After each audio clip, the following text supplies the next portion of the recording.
Hey everyone! If you're new here, my name is Jordan. Typically, I share updates on my studio build progress, but this week I have something a little more exciting to show everybody. Last week, Tony and I went to New York City to go see Honestav. Yes, again. And it was a great time. So this week I wanted to try something a little different. I use the software Final Cut Pro for all of my editing needs, and I kind of want to work out my tech muscle and see about trying to do a picture-in-picture type of video, see kind of how that works and if I like it or not, instead of doing a voiceover. The drive was 7.5 hours, which with stops and getting gas and whatnot can turn into 9 hours pretty quickly. But I felt like on the way there it went relatively fast.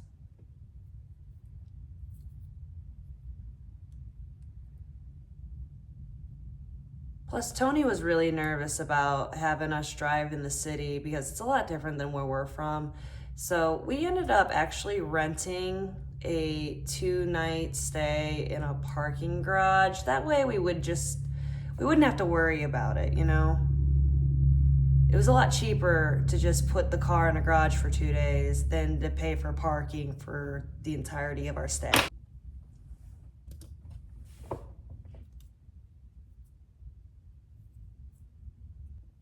So I originally booked an Airbnb that was relatively close to where the venue was, but I ended up coming across some issues with them that they canceled it, and basically Airbnb had to cancel the reservation saying that the post was illegitimate or whatever, which it ended up being this whole fiasco. So after talking with the host back and forth for a few days and only having like a week before we had to leave, I thankfully came across this other hotel, which was called Untitled.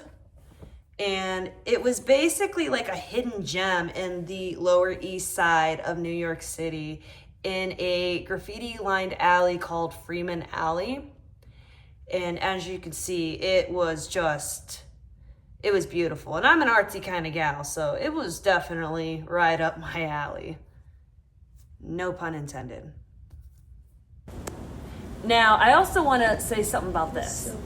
So the Mariah Carey, it's so interesting because, so Tony and I went to Beverly Hills like 5 years ago. And when we went to Beverly Hills, interestingly enough, Mariah Carey was staying in that hotel at that time as well, where when we came to this hotel, apparently she did this holiday pop-up bar thing where you can buy tickets to go and have a drink or something. I don't know exactly how it went because we didn't do it.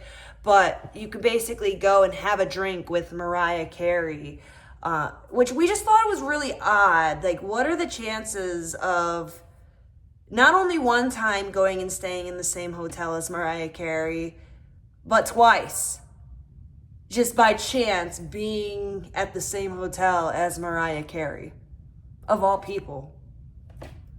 Like, I just thought that was really odd. But yeah, no, the art inside of the building was also pretty freaking cool. I was definitely fascinated with all of it. And that's me in the elevator. Tony, takes my pictures, and I'm not always the most photogenic, especially when he's taking the photo.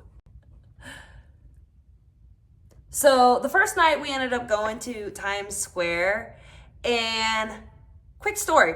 So we got an Uber to go to Times Square right? Because that was, I think, like an hour walk from our hotel to Times Square, which we ended up walking it anyways, but getting to Times Square, we took the Uber.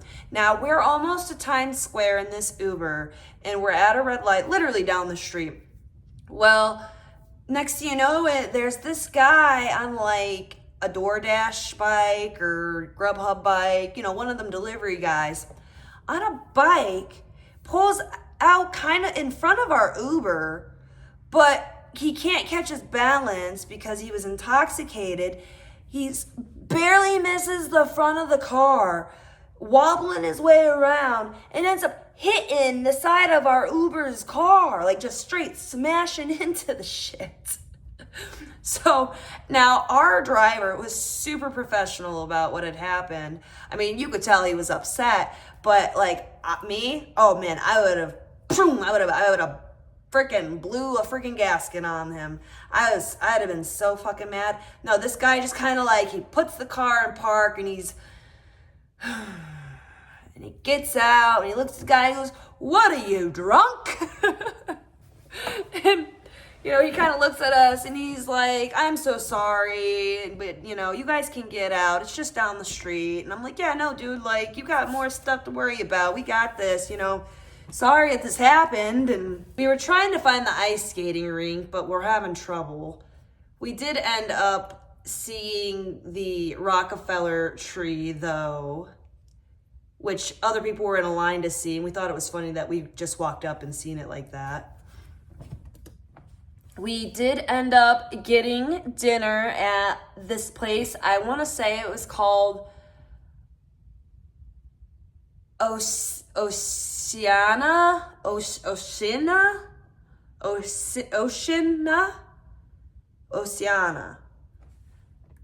Sorry, I probably butchered the hell out of that. But this is what I ended up getting, was some swordfish and mussels. I am an absolute sucker for seafood. And this is what Tony got, with some scallops. Now, we were the worst dressed people in the entire joint. Everyone else was dressed up in business attire and just, their Sunday best. And then there was me and Tony looking like we came from the trailer park. So that was always nice.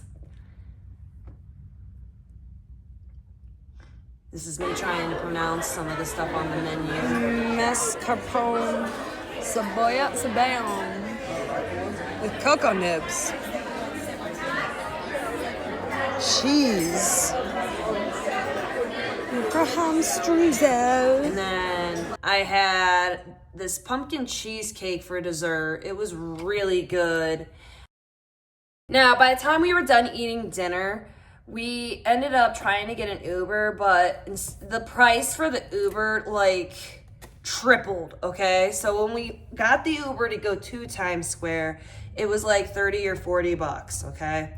By the time we were leaving dinner at 9:30-ish maybe, it was over $100 to get back. So Tony and I decided just to suck it up, and even though it was really cold, we walked back to the hotel. Which was cool because on our way back, we ended up seeing some stuff. I got to see the world's largest Macy's store, which is where they do the Macy's Thanksgiving Day parade, and I thought that was really awesome because I'd never seen it, and I've always wanted to. And then I seen this Marshall's ad with Billie Joe Armstrong on it. Now, before I was an Honest A fan, I was once a die-hard Green Day fan. I still am, but just not the way I used to be.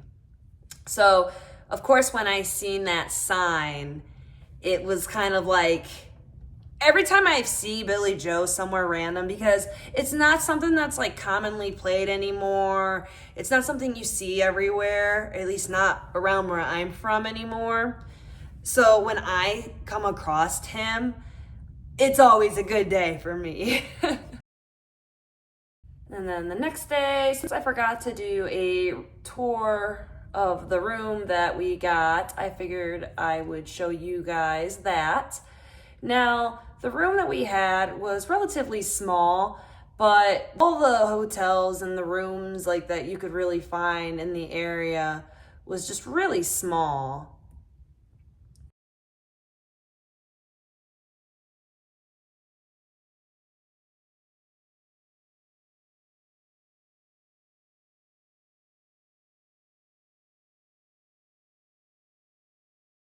And yeah, I figured I'd show you the bathroom because it's got a rain shower head. That's my favorite. And I thought that this roll of toilet paper was really cute. I ended up taking it home because I just thought it was so funny. So, but we did get a view of the street that we were on, which wasn't all that exciting. But when you come from a small town like me, anything is exciting to you when it comes to these cities. There was a lot of birds outside the window in the morning as well.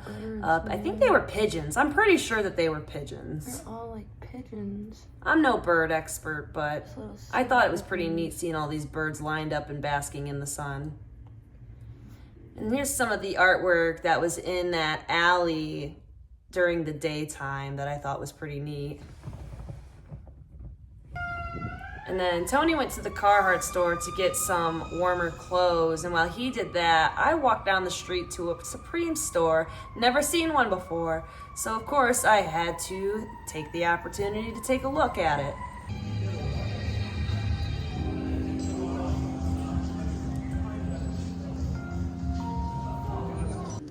Even the dressing room I thought was pretty dope.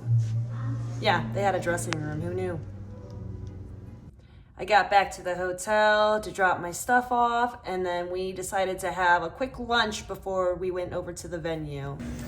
So Tony and I were leaving where we're staying and heading to the venue to go wait. And as we're walking out, guess who walks in the door? Fucking Ian Gallagher. Yeah, fucking Ian Gallagher. And he put his head down. Like, once he seen me kind of look at him, I didn't say nothing or not, but once he seen me look at him, he kind of put his head down. So it was kind of one of those things like, yeah, I see you. Pretty dope, though. I thought that was pretty cool. When I seen him, I just kept walking. He did notice that I like looked at him, and like I said, he put his head down and just kept walking. But you know, he just didn't seem like he wanted to be bothered, so I wasn't gonna bother him. Now Tony realized who he was and was like a deer in headlights. Okay, like just stops and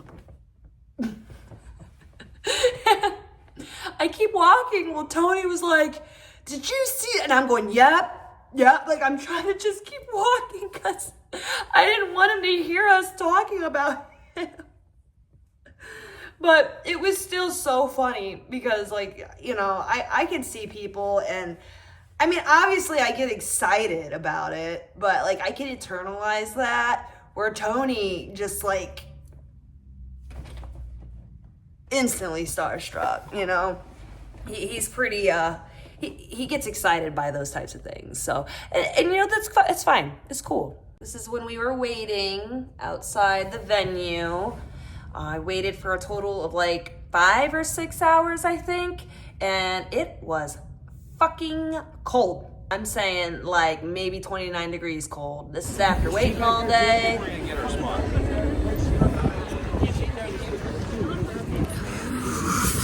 It's cold. Show's getting ready to start.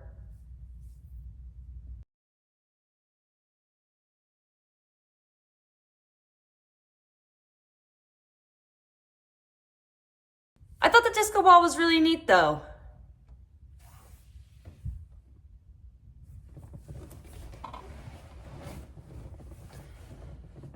And then this is the show getting ready to start.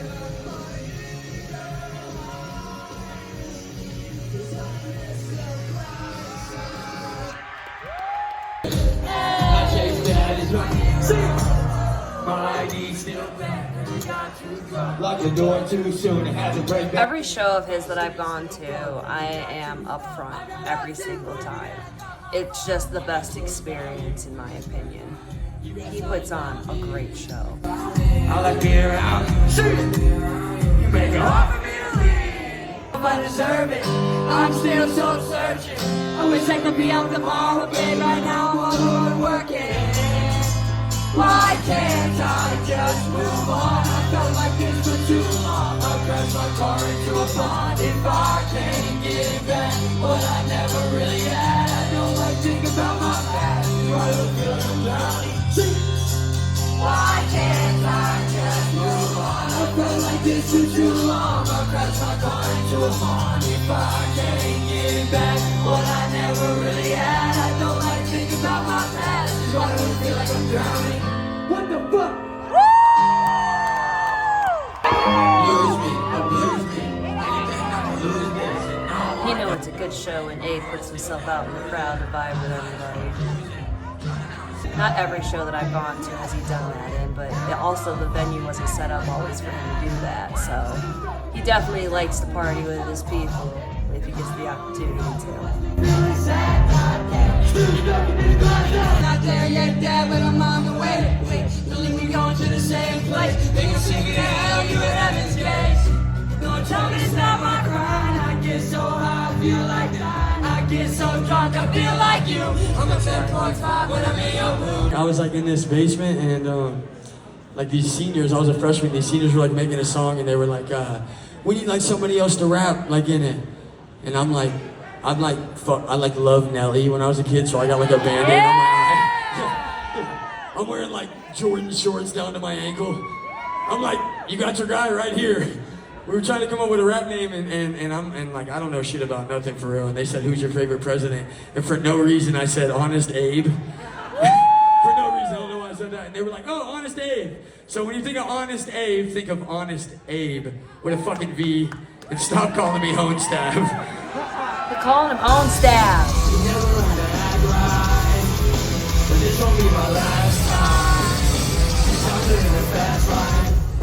Everybody do this. Of course, I'd start shaking my head, so I kind of wasn't paying attention to what I was filming. But I fucking I don't wanna be the bad guy. I guess I'm just the bad guy. My dad's dead, my mom's proud. Got bro stuck in our hometown. My bank account got zeros. I'm post. I need your help. I hope you enjoyed this week's video. Check back next week for the next one. See you then. I can't let you go. I try, but I always go. I wish you were holding me close. I can't be without you, I'd rather overdose. When you're fucked up on them pills, you can't hear me cry. Without them, you're sick, and we both know why. Pine after pine, till